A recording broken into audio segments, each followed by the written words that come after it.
YouTube, what's going on? I left Texas for a little while, took some leave.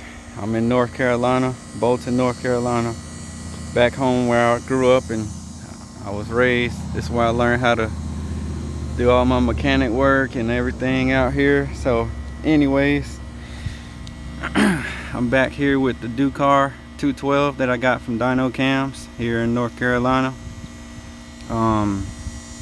It's still running pretty good. They don't ride it as much when I'm not here, so I had to come here and do a little maintenance on it, put a couple upgrades in there.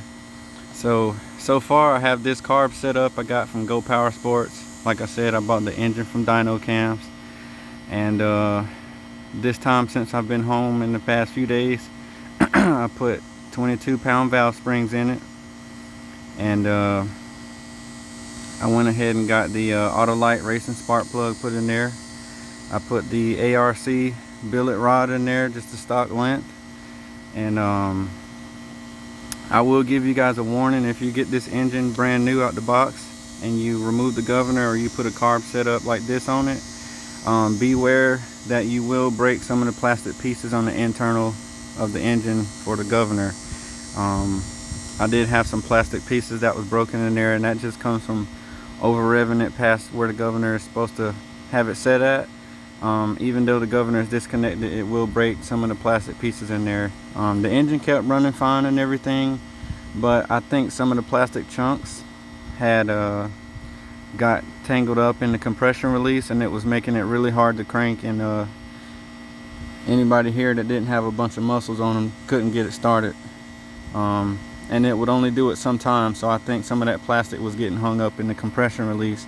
And I did give DYNO CAMS a call about the engine, and this is when I had first came into town. I told them that either the valves had came out of adjustment or that something was wrong with the compression release on it or whatever, but it was really hard to crank. And I talked to Randy there at DYNO CAMS, and he told me, well, just let me know once you dig into it. If you find out something was wrong with the cam or something was broken on the compression release, I'll give you a brand new takeout stock cam. And so, you know, they were going to take care of me if that was the issue. But like I said, I think it was just plastic chunks getting caught up in there.